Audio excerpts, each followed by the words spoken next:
Um, all right.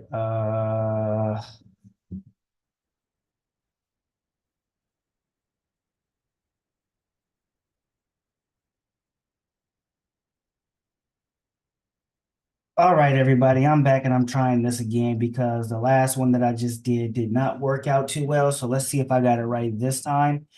Let's welcome back Phil again. And hopefully, just hopefully, I got it right this time. Good Okay. morning again, Phil.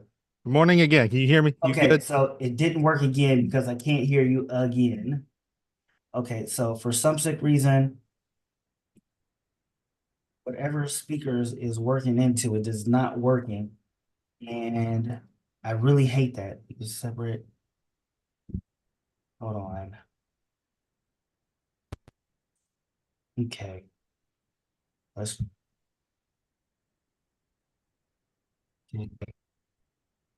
all right, let's try that. Okay,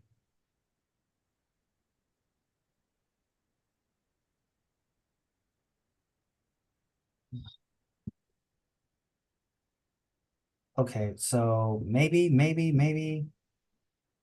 okay, yeah, because I am having, I am having a really difficult time with this. Usually this works. Okay, so So, I can hear you now. oh, now you can hear me. Yeah, I just can't do it through my headphones for some sick reason. I don't know what the deal with that is. I'll have to look into it later. Either way, so welcome. Good morning, Phil. How are you doing? What's cracking, Cracker? I'm doing just fine. Right. Okay, so before everything went haywire, we were just talking about how you were not into sports and Yeah, so basically, like when I was a kid, I never been a sports guy. Just sports just aren't right, my thing. So when everyone's talking about how the Chicago Bulls are having a hell of a run, I'm more right, concerned with what's happening on Star Trek, and I'm reading X-Men, and I'm watching, Batman and Superman on TV. So I was more okay, into that kind of stuff. I was always more of like a nerdy kid, but wrestling was like the first like athletic thing I really like gravitated to because in like okay, the late 90s everybody watched wrestling. And so okay. So who was the guy you watched back in the day? so when I started watching wrestling, it was like 98, 99, and so it was Rock, it was Austin, Undertaker, Goldberg, even Shamrock. I was big on Ken Shamrock back in the day, and so wrestling was something I connected to because it's athletic and there's the whole spectacle and the drama. People used to say, "Oh, it's a soap opera for dudes," and like people will rag on back, "Oh, it's fake, right?" And it's like, yeah, well, movies are fake, but these Yes, guys are really like getting slammed and thrown off the Hell in a Cell, and they got one take. There's no do overs. correct. Yeah, definitely. So me being me, if you like basketball, you're gonna go out and you're gonna play basketball with your friends. If you like football, you're gonna go out and play football with your friends. So I started my own backyard wrestling promotion and we started backyard wrestling. So, what gave you the idea to do backyard wrestling, and how did you go about setting everything up? So back in the day, there was a bunch of VHS tapes you'd see infomercials for all the time called the Best of Backyard Wrestling. I don't know if you Oh, ever I watched remember those. those. Yeah, So they used to have commercials about them. yep, I would see those all the time, and I was like, this seems like a good idea. So literally, like, and this sounds super gross now as an adult looking back, but we would find old abandoned mattresses in a neighborhood and drag them back to my backyard and make a ring out of them. That's ghetto. It's super ghetto. That's But we ghetto. but like we built a ring in our backyard. Like I took four steel poles and I cemented them into the ground and I drilled holes in them and I ran turnbuckles and ropes through them, and then the middle part would be mattresses. And then I remember I got a camcorder from Best Buy and we just started our own backyard wrestling promotion just with mattresses we found around the neighborhood. Nasty all stained mattresses from the neighborhood. Oh man, that had to been harsh. It was. It was. So See, as a kid, you don't think about that. You're just like free shit, awesome. appreciate. I don't blame you in that regard because I mean that was I'm so quick to be like so ghetto is because like this is stuff we used to do as a kid, in the ghetto. That was like our thing, like with that was what we Mhm. were doing. We would be doing front and back flips on these things. I think I can't tell you how many concussions I done got trying to do front and back flips on dirty mattresses. Yeah. Much less. I've broken both of my ankles. I've had my fair share of injuries, and it was always you had some mattresses that were better than others. So you're like, oh, I don't Right. want to get slammed on the blue one. The blue one ain't got no spring to it. So How long did you do the backyard wrestling gig? I was gonna say often we probably started around 2000, 2001, and we did it in my backyard for about 3 years. And then after that, my mom sold her house, moved to Oregon, and we started wrestling at this park down the street from my high school. And so we would Okay. just wrestle on the grass, and we did that for probably another couple years. And when we were doing it at the park, like we were videotaping all of our shows. I'd be hustling tapes at school during the week to make some side money. Right. Um, One of the big things was that wrestling wasn't like super popular in 2004, at least not like it was in like 98, 99. So Right. we Yeah. were big on like kayfabe, which is like when you make people believe it's real. So Yeah. like that was kind of our big selling point. We were like, oh well, our shit's real. And so like I'd be walking around school speaking in promo. I'd like bring the belt with me to class and have the belt on my shoulder, and people be like, "What's that?" And I'd be like, "Oh, this is the CCW Backyard Wrestling Championship, and this Thursday at Cheese Park." Like I would just speak in promo to get people to come watch the shows. And like when we got there, like heels and faces wouldn't travel together. So the baby faces would come together and then the heels would come together and we wouldn't talk to each other because we were trying to keep the mystique alive that was all real. And so like we would have had everything planned out ahead of time. And we were super big on no, this is real. What you're seeing every week, it's real. So just so we could hustle and sell some tapes and get people to come out and we have an audience. And that's huge. So I want to share with the audience something that I'm sure Phil thought he would never see again. Hold on, I want to share this because this is actually pretty actually old school. So this God damn. right here, now that's just how far we go back, and I think we actually go back a little bit further than this. We go back in here. That's back when I had hair and was skinny. Yeah, and look, and I had more hair and I was You skinny. know, Yeah, so this was ninth grade, right? This is before you had the long hair, which I was so jealous of, by the way. I was like, this Triple H motherfucker. But when you so I watched some of your matches, by the way, Mhm. and there were two that really stuck out to me. And one of them we'll get into in a minute. I actually had a conversation about this one already, but the first one is where you had a neck injury. Can you take us through that match? Yeah, so it was a triple threat match. I was the champion defending my belt, and we were really big on consuming as much wrestling from around the world as possible. We wouldn't just watch WWE. We'd watch Right. TNA, we'd watch Ring of Honor, we'd watch stuff from Mexico and Japan. We'd go to indie shows. And me and my friends, we had gotten a tape of Combat Zones Wrestling Best of the Best tournament, which is like their junior heavyweight cruiserweight tournament they would do Right. every year. And this dude on there named Rick Blade did this move called the spine splitter. And it was like a Oh, pump handle pile driver where he would like, you'd be behind a guy, you'd pull the dude's arms and flip him forward and then hook his legs and do a sit down pile driver. And we were like, that looks clean as fuck. We should try that.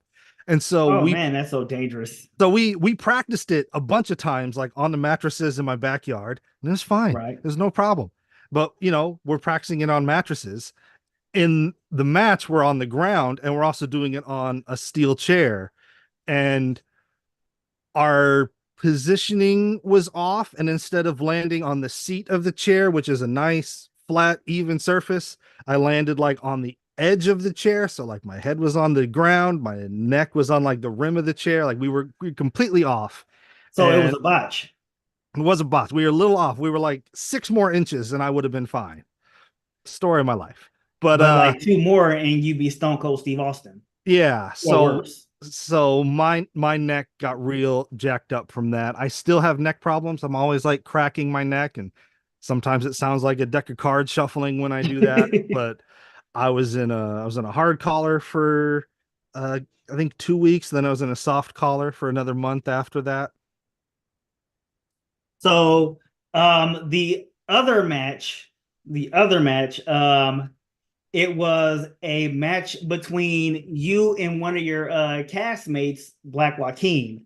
Mm-hmm. And when I saw this match, there was a point where it that kayfabe was dead at that point, and it just did not look like it was it was scripted. It looked like it was a straight up like you are beating the hell out of this guy. I mean, there was nobody would have in their right mind, because when you look at the match, you can see him trying to throw counter punches, and you did not sell this at all. You just went ape shit. What was going on with that? Was that the one that had like half of a steel cage that we built, or was that a different one? No, it was at the end of the match, you can see there was a giant knot on his head. Oh yeah. So that was that one. So basically, this was gonna be like the last match we were doing in my backyard, because like I said, we moved from the backyard to the park at one point, and so this was like the last match we were doing in my backyard, and so it was big. It was like, the end of an era, and I wanted us to go out last and kind of close the book on that, mainly because we had built like this half steel cage and I was worried that was going to break our ring. So I was like, well, we should tape this match last. So if we destroy the ring, the world title match isn't screwed over. We'll tape the world title match first, but when we Right. edit the tape together, that'll go last. I was worried about the ring breaking, so we did like this steel cage match. But for all intents and purposes, it was the last one we recorded, and so I put a lot of pressure on myself, where I was like, "This match has to be good. We are closing the book on this portion of our lives. This is the end of an era. We have to deliver. We don't have to just follow the world title match. We have to follow every match that has ever happened in this backyard." And I Right. put a lot of like pressure on myself. And I remember being a little annoyed because I felt like he wasn't taking it as seriously as I was. In hindsight, I was probably just taking it way too seriously myself. And so I remember I had told him like, this has to look good. Just hit me for real. Don't pull your punches. Just hit me. I'd rather you hit me for real than it look fake, right? And so I immediately regretted that as soon as he started throwing fisticuffs during the match. But I rolled with it. And there was one part where I had called a move. I think I was gonna like suplex him into the cage. He got cold feet and didn't want to do it. I got really mad. You can actually see in the match there's a big jump cut because we're literally standing there for like 2 minutes while I hold him, trying to talk him into going along with this fucking move. And when he, Oh. so I like, there's a huge jump cut where I cut a big portion out on the tape. And then even after I slam him into the cage, you can hear me turn to him and go, "Was that so hard?"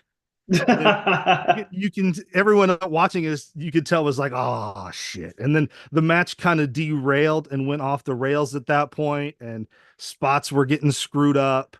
And I was really mad because I was like, dude, this, you can't be screwing up like this. This is a big deal. This is the last match. Like, this could be your last match ever. Don't you want to make it great? Don't you go out on a high note? And I remember I like walloped him in the head with like a cookie sheet or a stop sign or something, and the corner of it hit him in the forehead and gave him a big Yeah. knot. And so that's where that came from. And that was just me losing my cool because I felt like this match has to be good and it's not. And I partially blamed myself and I partially blamed him, and I just did not handle the situation very well. Do you guys talk about it? Do you guys talk about it at all? I mean, we did afterwards. We I did mean, have afterwards. you talked about it since? Yeah, we have. And I mean, like, everything's fine now. Yeah. Like, That, that was 20 years ago. that Like, was we're still friends.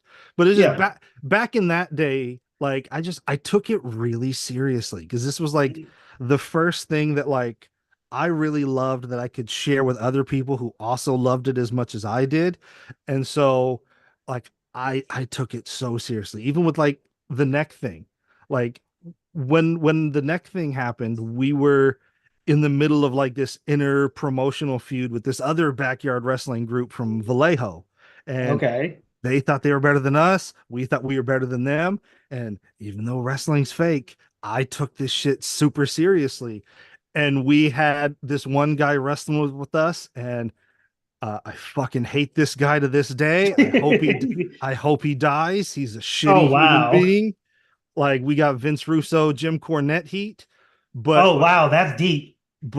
you know, at one point, like he would lie to us. He would tell us one thing and then do another. He would no show. Like he was real shitty. And at one point he was supposed to show up and he no showed. And I got so pissed off that like I literally like took my neck brace off and was like, fuck it, I'll wrestle then. Like this guy's a fucking horrible excuse for a human being. I'm twice the man he'll ever be. I'll wrestle right now, and he's never going to be able to lace my boots. Like that's how seriously I took wrestling back then. Okay. So what ended backyard wrestling for you as a whole?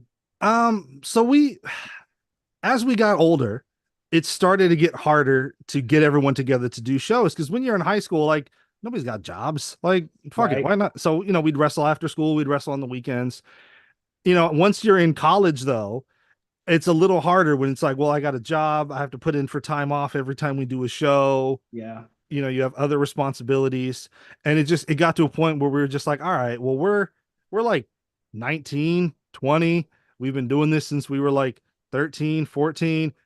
Maybe it's time. Like it's getting real hard to put these shows. By the end, we had like four guys who kept, and it's really hard to like find new matches you can do with just four guys, and it's Yeah. really hard to find new stories you can tell with just four guys. So we were like, all right, I think it's time. I think I think we're old enough where we can hang it up and call it a career.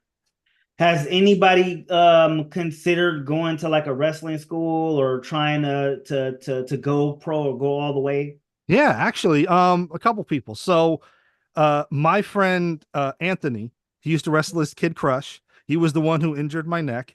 He's Okay. he's gone to wrestling school.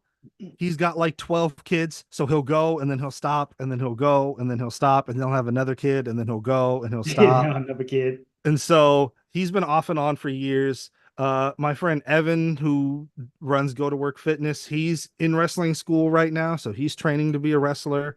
Okay. I actually went to wrestling school when I finished college because I wanted to try and pursue it. And I remember I dieted and I exercised and I got in like the best shape I'd ever been before I went because I really wanted to give it my all. And then I got to wrestling school and found out that the best shape of my life is still nowhere near the shape I need to be in to be a wrestler. And I was having a lot of problems because my body was beat to hell from me throwing myself at the ground for so many years. So like Right. I have this issue with like my ankles are all screwed up. Like you can hear my ankles make noises like as I walk. And my neck is screwed up because like I told you I'm always cracking it. My neck Yeah. will also like it would stiffen up after a while to the point where like when you take a bump, you're supposed to like tuck your chin so your head doesn't slam into the mat when you take a bump. My Naturally. my neck would stiffen up to the point where I couldn't do that. So every time I would get slammed, or every time I take a bump, my head would hit the mat full force, and there was nothing I could do about it. And so after about I think 2 months of training, I finally was just like, my body is not holding up to this. I physically I can't do what's being asked of me. Like the demands are more than what my body can handle because my body was so beat to hell. So I had to stop going. And I ended up pursuing video production because doing backyard wrestling, I was the one who shot all of our shows. I was the one who edited all of our videos. And I enjoyed that as much, if not more, than the wrestling. And so when I decided I can't keep going to wrestling school, my body's falling apart, video production seemed the natural way to go because I was already enjoying that. I already loved that. And that's what I ended up pursuing. And it's where it led me today. Right. Okay. So, how did you come up with the stories to tell when you did backyard wrestling? Um, a lot of it is just I was big into collaboration. Like I wanted, like even though I took it seriously, I wanted everybody to have fun. So sometimes people Right. would come up with their own storylines, or I would come up with stuff. We'd bounce ideas off each other. Like, hey, what about this? And we'd go back and forth. So there was a lot of freedom for people to come up and tell their own stories. And like with me, I never had an ego. Like I think I'm pretty sure I lost more matches than anybody else because I'm just like I got no ego. I'm not the type of person who's going to be like, well, it's my backyard, therefore, like. Right. But yeah, a lot of it was just people having their own freedom, and a lot of it was just me, a 14, 15-year-old kid. You got weird ideas, and you got an outlet to do them. Hey, let's try stuff. Yeah, that's how that's usually how it works. So switching gears here, and I do that a lot, and I have to really work on that. It's all But good. switching gears here, I wanted to talk about something that was that was actually really more. This I want to say more mainstream, and that was the documentary that you did. It's on Tubi if I'm not mistaken. It was called The Unhealthy Comedian. Yeah, we're on Tubi, we're on Roku, we're on Amazon Prime. Yes. Now, not only did I watch said documentary, which was good by the way, um, and it actually has a lot of ratings on Rotten Tomatoes. This was, I guess you could say, what would you consider this your biggest project? Absolutely. And it I don't want to say it happened by accident, but when we started it, we didn't know it was going to end up as big as it did. Basically, my buddy JD, who I do the Voice Party podcast with, Yeah. I don't remember if it was his idea or my idea. I think it was his idea. He wanted to lose weight. And he had this idea where he was like, well, if we document it, that will create some kind of accountability. Mhm. Uh, at least that's what he thought at the time. If you saw the ending, Yeah, it because didn't pan out. I watched. But so we had the idea to do this documentary, and so we started this documentary, and I think originally we just planned for it to be like a little 15-20 minute short piece, and then the podcast started taking off, and then the pandemic happened and it got put on the back burner. And I don't like starting things and not finishing them. So I remember probably about a year after we had started, I took all the footage we had shot, and I took footage from the podcast, and I took footage from JD's own stand-up comedy, and I cut together like a fake trailer for what of the movie could be, and I Right. showed it to him to be like, well, what if? What if? And it like lit this fire under him.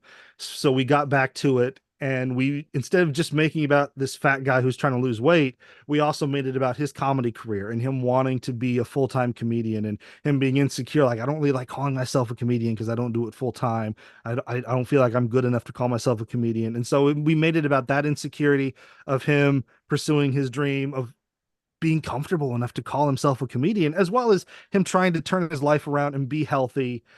And I remember we we started working on it again, and then he had volunteered to run in like a 5K marathon, and I had looked at the calendar, and his 5K marathon was like exactly 1 month after the podcast's 100th episode. And so I Okay. pitched to him, I was just like, instead of just, and then he's skinny. What if like we're actually building to an event in this film? What if the film is actually leading to something? And so we decided to make the 100th episode and the 5K the grand finale. That's the ending. That's what we're building to. And everything we shoot is going to build towards that 5K and towards that 100th episode. The problem is that was only like 3 months away when I figured all this out. So he didn't really have a ton of time to lose a bunch of weight. And he didn't really lose any weight. Like, we get to the end of that thing and he's still unhealthy. He's still overweight, but he tried. And that was one of the reviews we got. They actually really commended that ending where they were just like, instead of this big grandiose, and now he's a comedian and now he's skinny, it was just like, I tried, it sucks, but I'm gonna keep doing it. It was like the smallest of victory, but it meant so much because of everything that came before and how we built it up. Okay. So follow-up question: did he actually lose any weight? He lost like 10 pounds, and I think since then he's gained it back. Like, I think Okay. the last time we did the podcast, he was like, I'm bigger now than I was when we did the weight loss documentary. Yeah, because he definitely, yeah, because I've seen several people in who are part of the podcast actually Mhm. in the videos. I've seen Martin working out. I've seen the guy you mentioned doing the who was actually training him. Yep. Um you had other people who were there too. Some of the people who probably weren't even part of the podcast or part of the process, they were just there, being a good support system. Yeah, So one of the things is because we were editing the documentary as we were shooting it, and that let us kind of like reshape the story as we were filming.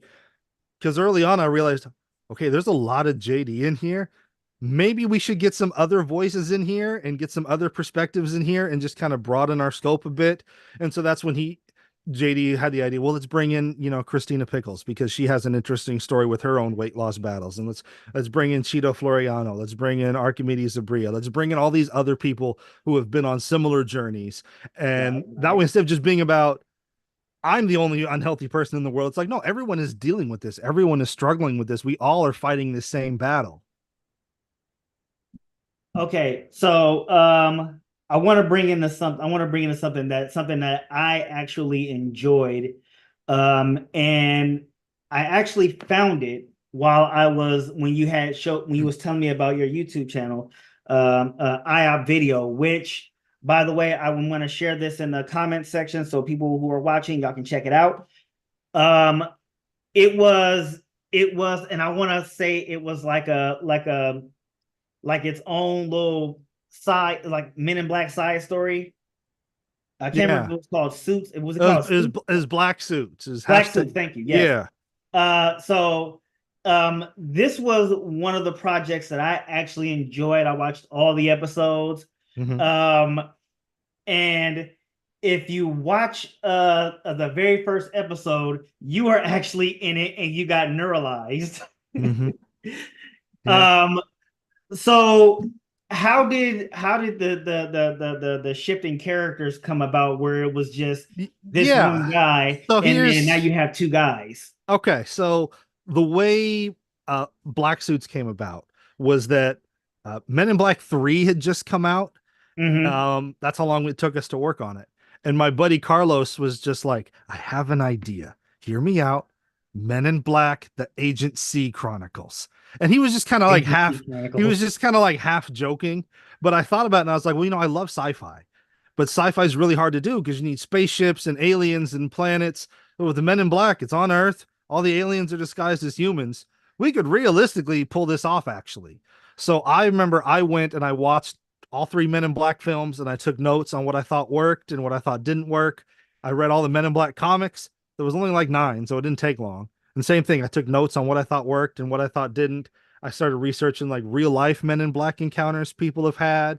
I started watching like episodes from the cartoon, Oh, and I love the cartoon. I just like put this whole like series Bible together of like, here's what I think it would work. Here's what I think wouldn't work. And I kind of came up with this idea for a web series where it's like, okay, the Men in Black are in a world where technology has finally caught up with them. And with social media and smartphones and the internet everywhere, it's really hard to keep themselves a secret. And so that was kind of like one of the threads we wanted to explore was just like how the world has finally caught up to them. And so we had planned out like 6 episodes, and then I brought Joaquin on and we brainstormed some more ideas and it ballooned to 12 episodes. And then we scaled it back to 6, but it was a different 6 than the original 6. But the main problem was like I was doing Go to Work Fitness. I was doing their video production. And Okay. we would shoot from like January to June, sometimes July. So, and then the other half of the year is when I would freelance, and that's when I would have time to do projects for myself. So, but then you have like Thanksgiving and Christmas and other holidays. So you really only have like a 3 month window to work on stuff. And so we were averaging like 1 episode a year because we'd Oh work on Go to wow. Work Fitness for like 6, 7 months. And then it would take us like a month or two to shoot these episodes. And then we're right back to Go to Work Fitness afterwards. So we were only averaging like 1 episode a year. And so I remember we had gotten like 4 episodes done. And now Men in Black International is in theaters. And I'm like, God damn, Oh we have yeah. been working on this since Men in Black 3. And our main actor who played Agent C, um, in that time, his availability had changed. He got a new job. He had a family now. And so he wasn't as available as he used to be. And so we originally had this completely different like ending in mind. We had this like epic 2-part finale in mind. Like in the show, we introduce like this little like triangle device, but we never explain what it does. And it's like in like two of the episodes is like a plot thread. It was gonna come back in the finale, and it was gonna be like it was gonna like transport people throughout the multiverse, and then our That's cool. characters were gonna be like they were going to end up in the comic book Men in Black universe, and everything was going to be black and white. And they were going to meet J and K, but it's the comic book J and K because we can't afford Tommy Lee Jones and Will Smith, obviously. And it was going to be like this big, like epic, like crossover finale type thing. But it got to a point where we're just like, the show is getting way too hard to film. We've been working on it for way too long. Even though episode 4 wasn't supposed to be the ending, it does kind of end things on a strong note. Maybe it's time to just wrap it up. And if people like it, if there's a good response to it, we can come back and we can do more episodes later. Okay. So is that why it didn't have a second season or any more episodes? Yeah, and that's also why we had to reuse certain cast members because originally we had a different person cast as Agent S, and he was only in the first episode and he didn't have any lines. He's just standing there in one shot. And then when we went to shoot the next episode, he wasn't available. He was out of town, and we couldn't wait till he got back to shoot because we only had that limited window to work with. So it was either recast him or don't shoot an episode. So we ended up recasting him, and we recast him with Joaquin, but I had already used him in the first episode. So then I had to figure out a way to explain what was going on there. So then we shot episode 2 the following year, and we explained that he was like his twin brother, and that's why they look alike, is because they were twins. And so there was a lot of that going on because of how long it took to film. Like if we could Okay. have just taken a year and shot the whole series back to back to back and just powered through every weekend, it probably would have turned out very differently. But because of those limitations, because of those restrictions, we're just having to roll with the punches on that and do it, just get it done however we could. Fair enough. So you mentioned freelancing. What is freelancing and what is it like to freelancing and how fun do you would you say it is? Well, so freelancing, it's like instead of punching a clock and working for a boss, you're your own boss. So you're going out and you're finding work, but you're working on a job by job basis.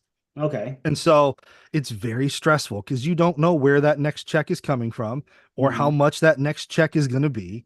And so I would work a 9 to 5 so I could always make sure rent's paid. And then I would freelance on the weekend. And so I would do web design and photography and graphic design and video production, whatever side hustles I could to make extra money.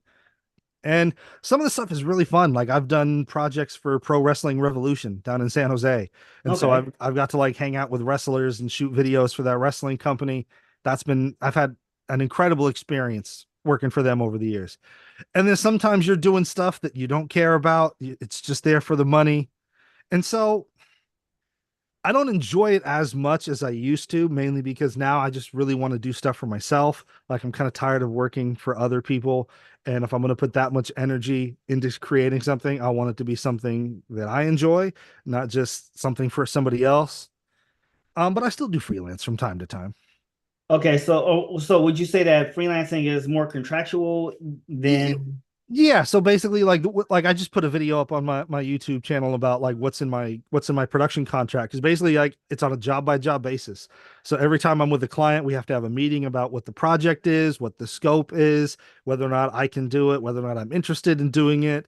There's a contract we have to go through with terms and conditions. Here's what I'm contractually obligated to do. Here's what you're contractually obligated to do. We both have to agree on the terms. There's money exchanged.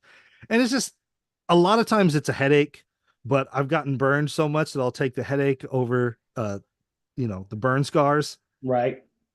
And I actually put that video in the comment section so people watching y'all can check that video out because if you want to do something like that, there are some tips and tricks for you to not get scammed and what are things that'll look like in a contract. Mm-hmm.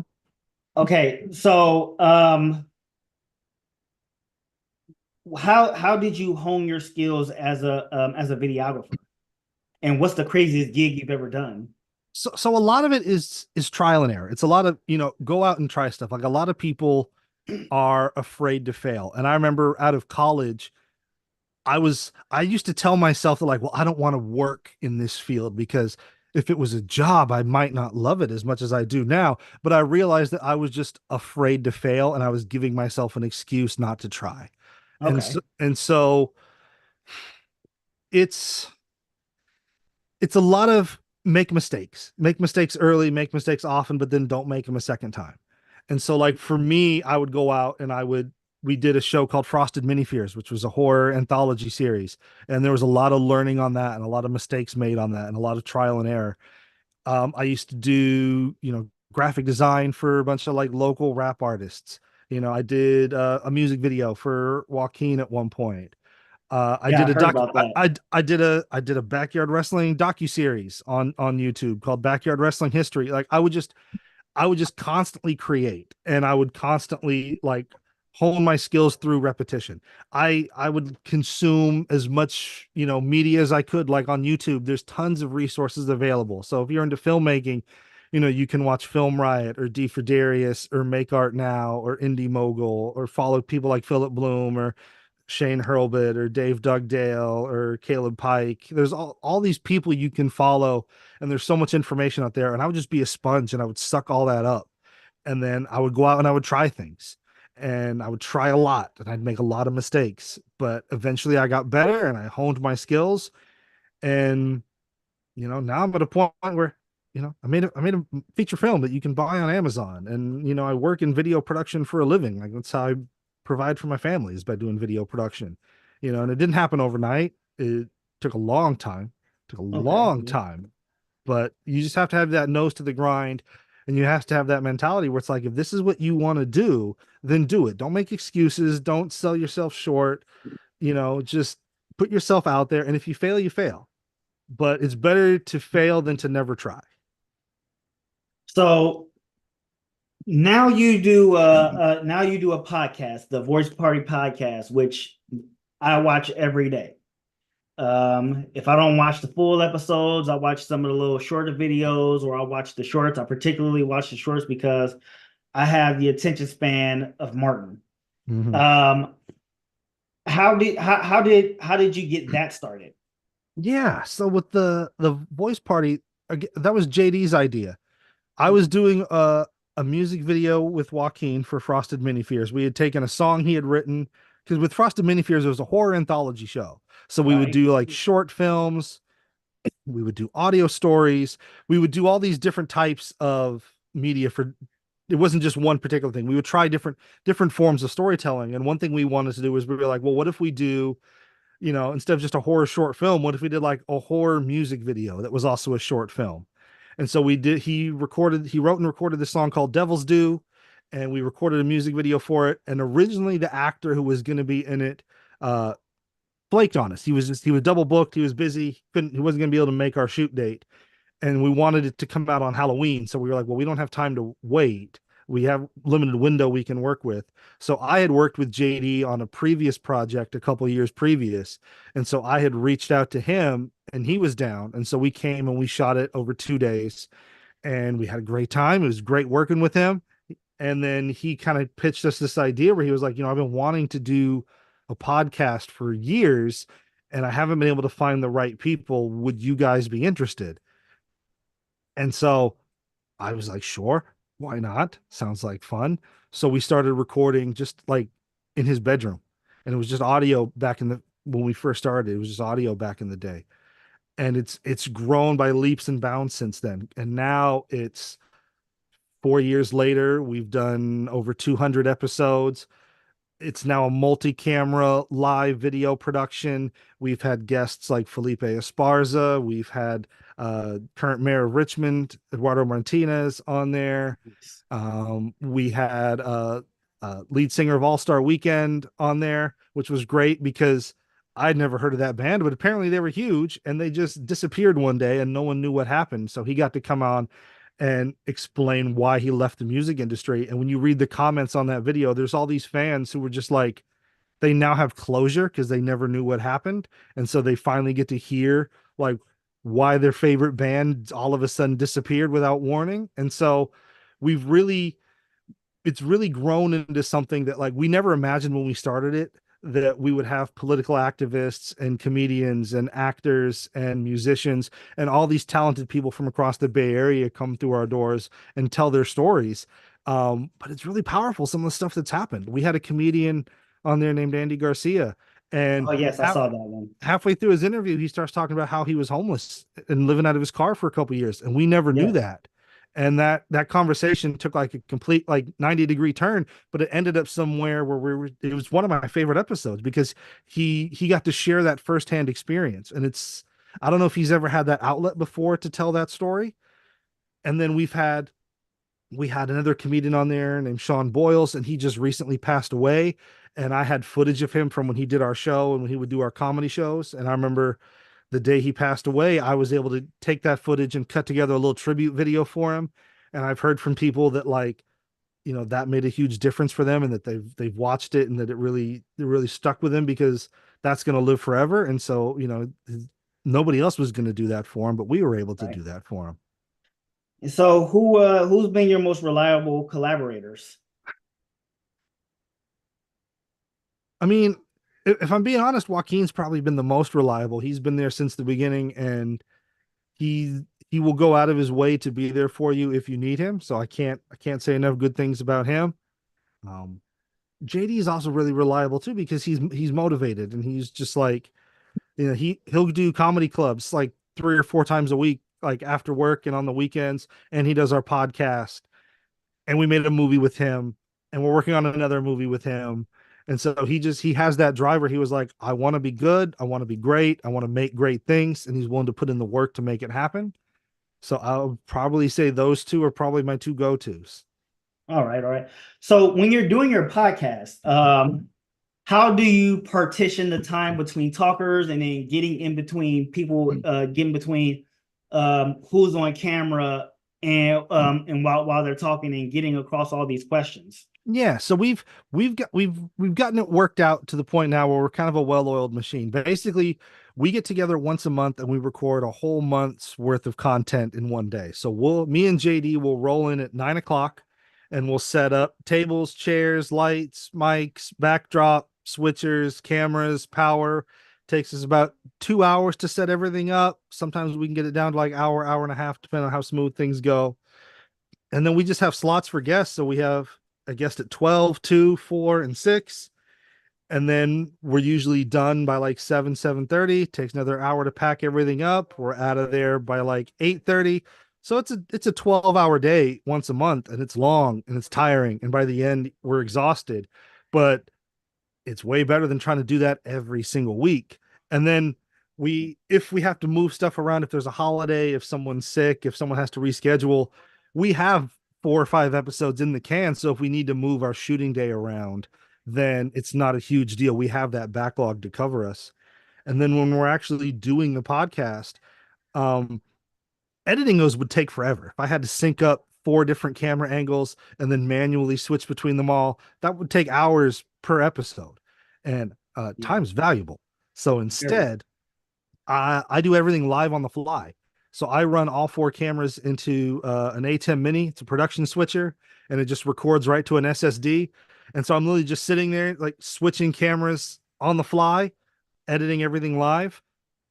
And then that way, when we're done, I can just drag and drop, throw our intro on there, and we're good to go. So the turnaround time is really fast because we're really good at maximizing our time that way. Okay. And how do you contact the people to be guests on your show? Yeah. So a lot of times it's people we know. Like a lot of times JD will book like fellow comics he's worked with because he's always hitting comedy clubs and meeting new Right. people. And if he's like, hey, you're interesting, or hey, you got a cool story, why don't you come do my show? And now we're at the point where we've done over 200 episodes. We have people reaching out to us to be like, hey, I'd love to be on the voice party. And we Wow. actually have to vet guests now. And then other times it's just like, hey, we would love to talk about this. And so we'll go and we'll find someone who can come on and do it and be like an expert and talk about that. And then there are times where a guest will cancel or a guest will no show. And so we have to record an episode because we have to record 4 or 5 every single time. Otherwise, we're going Right. to fall behind. So anytime you see an episode where it's just us riffing about something, oh, a guest canceled. But you got to roll with the punches. And it's like, well, we have to get this done. So no guest, fine. We'll talk about us. We'll riff on something. Hey, now I'm not just throwing my hat out there, but if you have one of those no shows, I think I should be called for one of those. Okay. Because I would like to just have one of those no show, just switch up guest appearances for no reason. Because I don't be doing nothing outside of work. All right. I'll keep that in mind. I'll keep that Yeah, in mind. yeah, That yeah. that's No, one thing no, is no because pressure. that's one thing we've run into is because since episodes come out every week, sometimes people think we record every week. And so there are times where guests like, hey, I'm running a little late. Can I be there at like 1:30? And we're like, well, no, because we have a 2 o'clock. We booked you at 12. Yeah, So like so that sometimes gets a little annoying. And there are times where you know that kind of bumps into us sometimes. But for the most part, we've gotten things to run really smooth and things are a really yeah. well-oiled machine. So And you have these and you do all of these in one day. Is it like on a weekend per se, or is it yeah, no, we get together on like a Sunday. It's we get together on like a Sunday, and then it's just it's like I said, it's a 12-hour day. We take lunch at some point in between guests. right? And I remember, was it this past session we had we've been shuffling some stuff around. One person left, Joaquin was out sick, and so we had brought in one of JD's comedian friends to fill in as a co-host. And I think after like the third episode, he was exhausted. He was like, I don't know how you guys keep doing this. And it's like, well, we have to, so that helps. Well, yeah, consistency is key. Yeah. So, off topic before I let you go, because this has actually been really fun. I want to talk about something that's a little more alive. So, as you know, tonight is going to be the Royal Rumble. Who do you have winning the Royal Rumble tonight?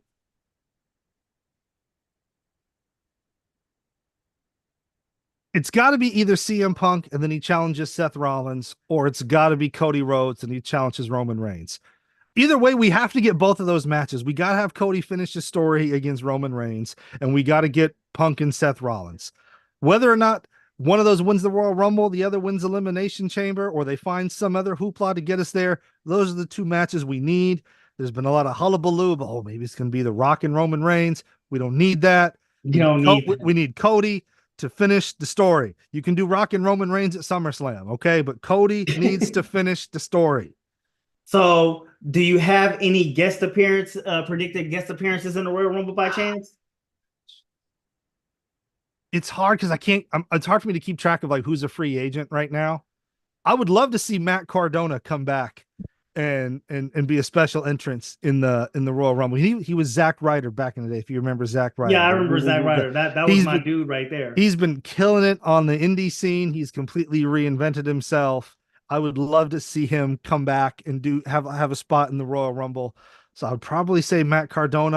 I would love. As far as like nostalgia goes, like they always throw like, oh, it's the Gobbledygooker, or oh, it's Sergeant Slaughter. Like, who knows? I mean, I know DDP has come in a few times. That's always fun. So I don't know. Honestly, and don't hate me for this, but I'm hoping for one of the members of the old APA to come in, Ron Simmons or JBL. I'm hoping one of them will come in and do something. Maybe even Stone Cold Steve Austin. Because he did WrestleMania a few years ago. So he did against Kevin. It would be great. Bring Maven back. Maven's got a YouTube channel now. Yes, Maven has a YouTube channel. And he's on fire. I actually watched this YouTube channel. Same here. Have Maven come back. Have Maven be a surprise entrance. Have him drop kick somebody from behind like he did Undertaker. Oh, like he did Undertaker. Oh my goodness. I never get up. A few days ago, I actually watched a lot of the old Royal Rumbles, and I actually watched the 2002 Royal Rumble last night. I was no, not last night, the night before. I was watching it with my daughter and my niece, and you should have seen my daughter when The Rock came out in the 2000 Royal Rumble. He came out at number 24. All you see is when he comes out, he's like, my daughter's like, oh my God, that's The Rock. And I was like, yeah, that's The Rock. He's like, he has hair. Yeah. Did you see you've been watching Maven sing? Like, it's so cool to see him like explain stuff behind the scenes. Like he talked about like the reason he wore sweatpants in the 2002 Royal Rumble was because it was a last minute thing. They told him like the night before and he didn't have time to get gear. So that's why he's just like in sweatpants when he eliminates the Undertaker.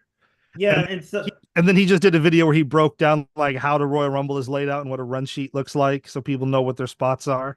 yeah. And one of the things that one of my favorite videos by Maven is he actually gave a rundown of how much he made while he was in WWE, and he broke it down month by month and with each run he had. And get out. Pay sheets, pay sheets, pay sheets, pay sheets.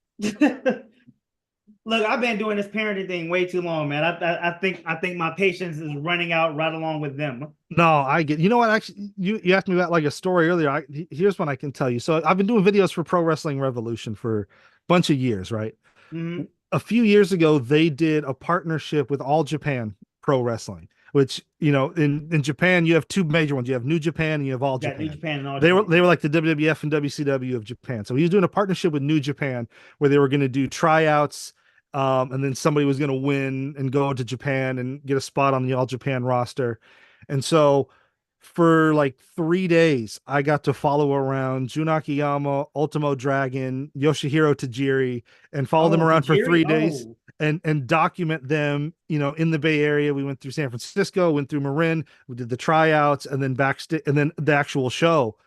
And so it was really surreal because on the first day, it's like, 11 o'clock, midnight, we're all at a Denny's, and I'm sitting next to Tajiri, and I'm just like, I have an action figure of you at home. And I'm looking across the table, and there's Ultimo Dragon, and I'm like, I have a mask of you at home.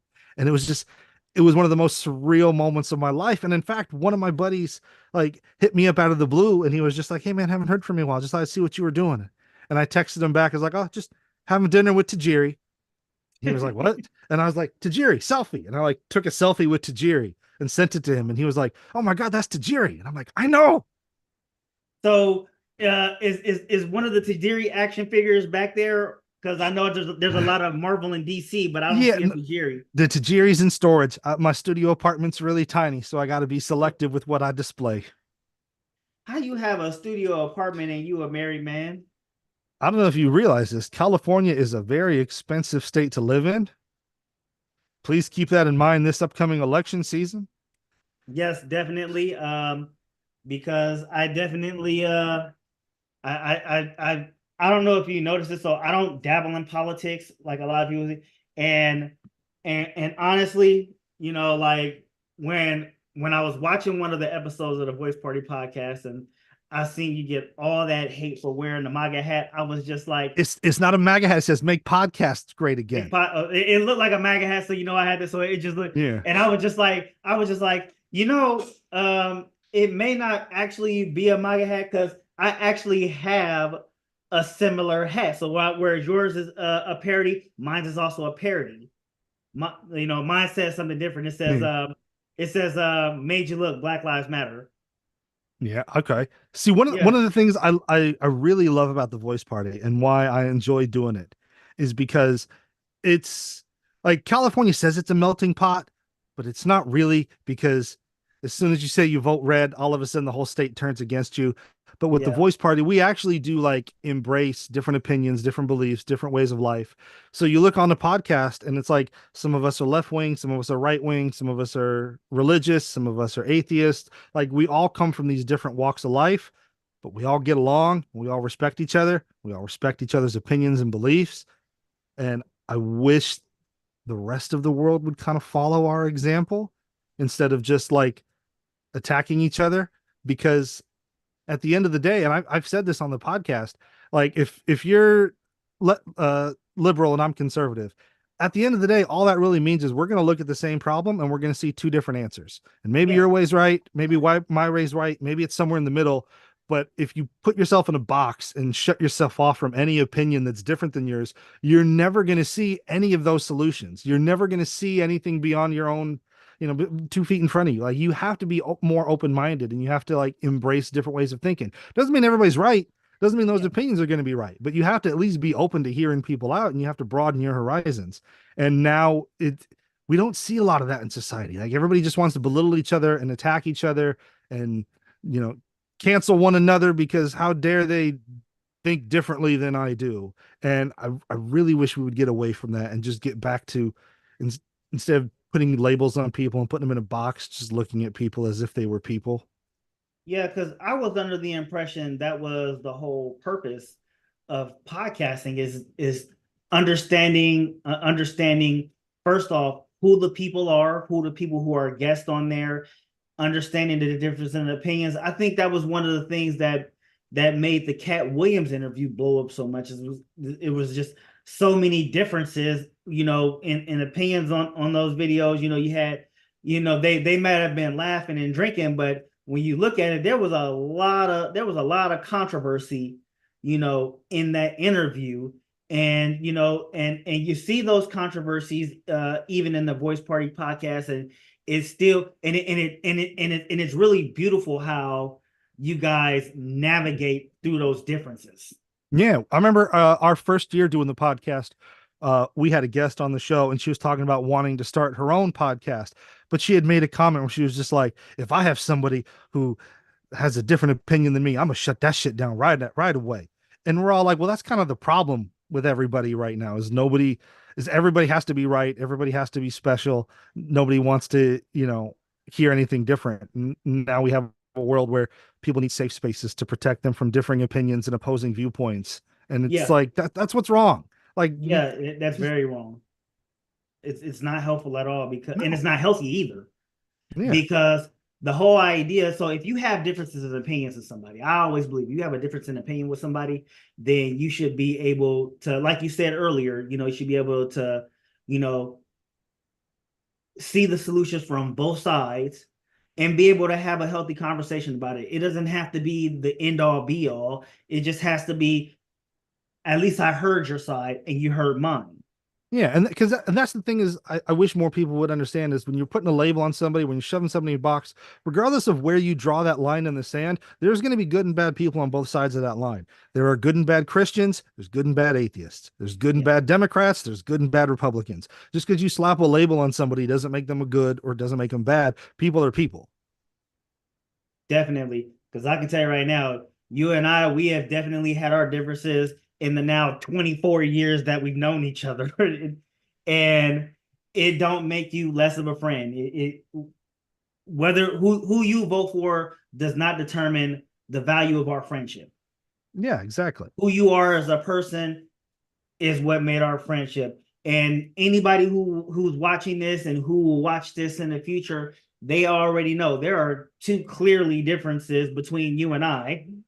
Hmm. And if we can be the best of friends for 2 decades, 2.5 decades, despite whatever we may or may not like about one another, or whether we may or may not agree with, then clearly they don't understand what real Yeah. friendship Yeah, is. because I guarantee you and me vote completely differently. But anytime you're like, "Hey, I need help with this video thing," I'm right there. I'm like, "I got you, buddy." Without a thought. And that is something I can very much appreciate it, because I can tell you it ain't even about helping with the video. If I need a friend I can call on Phil Spooner. Okay, if you're not ready right now, I can always wait until you are ready. And that that's friendship.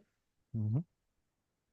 And again, it don't matter who you vote for. It doesn't matter how you raise your children. It does not matter how you work or what type of work you do. If whether it's who you worship, none of that matters. And that is one of the things that I can appreciate when it comes to friendship. And I think this is something that I forgot to tell Martin when I had him on, because again, I've known you. You guys are my best friends. We've known each other. Well, I've known you guys for 24 years. I believe you guys known each other longer, and you still accepted me despite our differences. Exactly. I remember a few years ago, me and him, we were out uh just past Sacramento working on a music video, and it was a total shit show. It was supposed to start at like 7 in the morning. And then the Friday before they called me, it was like, "Change of plans. We're starting at 2." So then, What? like, yeah, we're gonna start at 2 in the morning. So I had to call up Joaquin and be like, "So bad news, you're not gonna get any sleep tonight. I'm picking you up in 2 hours." And then, and we started at like 2 in the morning. I think we finished at like 2 or 3 in the afternoon, and we were exhausted. but we knew if we go home, we're going to go to sleep. And if we go to sleep at 3 in the afternoon, that's going to destroy our sleep schedule. And we have work Yep. Monday. So we just need to power through it. So we called you up and we were just like, we're 45 minutes away. You want to get lunch and see a movie? And that's what we did. We went to go see the Avengers. Mhm. What was it, Endgame or was it I thought we saw like wasn't it Men in Black International? no, it was either Men in Black. No, was it Men in Black Internet? I want to say it was an Avengers movie, It might have but it been. might have, but it might have been Men in Black International too. Yeah, and we got food afterwards, and we spent a couple hours hanging out, and we were like, all Yeah, right, was it 8? Now we can go to sleep. Okay, fine. and see, and I remember that, and I was really grateful for that day because I was actually going through something. I was actually going through something, and I couldn't have been any more grateful for that day. I'm grateful you guys had came out to visit me. We had a great time, and it was fun. And so, again, these are things I'm always going to be grateful for. But I understand you have some things to do. I know I have a lot of things to do. So I want to give a shout out to Black Joaquin, JD. I want to say big shout out to the IOP Video YouTube channel. Check that out. And the Voice Party Podcast. And a very special thank you to Phil Spooner. Thank you for your time, my brother. Oh, no problem. Be sure to check out Unhealthy Comedian on Amazon Prime. And check out Healthy Comedian on Amazon Prime. I can't put a link on that because that's on it's all good. I get a bigger payout if you watch it on Amazon than Tubi. So watch it on Amazon if you can. But I totally get it. Roger that. So yeah. So again, thank you for your time. Love you, man, and talk to you Absolutely. soon. Anytime, man. Appreciate you having me. And for everybody out there, always remember that kindness is free, and I'm cheap as fuck. So enjoy the rest of your weekend, everybody. Now, I keep forgetting to do this before I do this. Okay.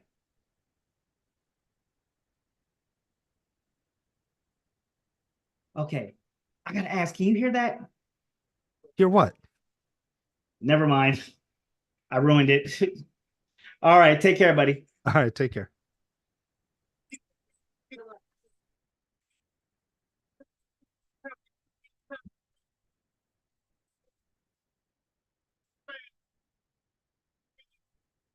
Get the bag, get the bag, get the bag, get the bag. Count the cash, count the cash, count the cash. Count it up. The Draco loaded up. We don't make it fast. Get your bag. Just get your bag. Get your bag. Damn scheme, where you been, nigga? Nigga been out here getting money. What happened between you and no boy? I don't know. Fuck him, he was acting funny. Fight still with 24K. They're my brothers, nigga, and I fucking love him. Heard you came up off the bat. Hell yeah, nigga, and you know I'm studying. Heard the boy wanna kill you. Hell yeah, I don't understand. Nigga, watch my every move. Say he's still a fan. Never worried about freezing nigga. Scheme gotta stick to the plan. They jealous on me cause they know big scheme, Mr. Fucking Man. Rima. Dumb hoe, pussy is a cream. Got a 24K step. Guess you want the fucking whole camp. Never gave a fuck about a bitch. Doggy hoes out, Mike fit. Shooting nigga up with the stick. Niggas should have been talk shit. Big scheme, making money moves. Don't ever count me out. I never lose. Pocket full of big face. Fucking bad bitch. I need two. With the hell in back trying to make it in the game. Nigga, and I took some low. Now I'm at the round table with the record labels trying to add me to this. Get the bag, get the bag, get the bag. Count the cash, count the cash, count the cash. The Draco loaded up. Please don't make it fast. Just get the bag. Just get your bag. Get your bag. Get the bag. Get the bag. Get the bag. Count the cash. Count the cash. Count the cash. The Draco loaded up. Please don't make it fast. Just get your bag. Just get your bag. Get your bag.